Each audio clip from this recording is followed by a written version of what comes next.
Pressure pump. നമ്മൾ car clean ചെയ്യാനും മെഷീനുകൾ ഉപയോഗിക്കാറുണ്ട്. പക്ഷേ അത് വളരെ ചിലവുള്ള ഇലക്ട്രിക് ചാർജുള്ള മെഷീനുകളാണ്. പക്ഷേ ഞങ്ങളിവിടെ നിർമ്മിച്ചിരിക്കുന്നത് ഒരു ചിലവും ഇലക്ട്രിക് ചാർജുമില്ലാതെ വെറും ടാപ്പിലേക്ക് കണക്ട് ചെയ്യാൻ പറ്റുന്ന ഒരു ക്ലീനിങ് മെഷീനാണ്.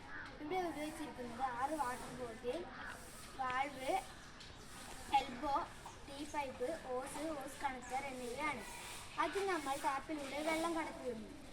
കുപ്പിയുടെ ഉള്ളിൽ ആദ്യമേ വായു ഉണ്ടാകും. ഈ വെള്ളം കുപ്പിയുടെ ഉള്ളിൽ കയറുമ്പോൾ വായുവിൽ നിൽക്കാൻ സ്ഥലം കുറയുന്നു. അപ്പോൾ അതൊരു പ്രഷർ എക്സേർട്ട് ചെയ്യുന്നു. പ്രഷർ എക്സേർട്ട് ചെയ്യുമ്പോൾ ഈ വെള്ളത്തിലെ പ്രഷർ വാൾവ് തുറക്കുമ്പോൾ അതിലൂടെ പുറത്തു പോകുന്നു. ഈ ഉപകരണം അന്തരീക്ഷത്തിൽ യാതൊരുവിധ കാർബണും പുറത്തുവിടുന്നില്ല. ഇപ്പോൾ നെറ്റ് സീറോ കാർബൺ എന്ന് ലോകം മുഴുവൻ ചർച്ച ചെയ്യുന്ന ഒരു കാര്യമാണ്.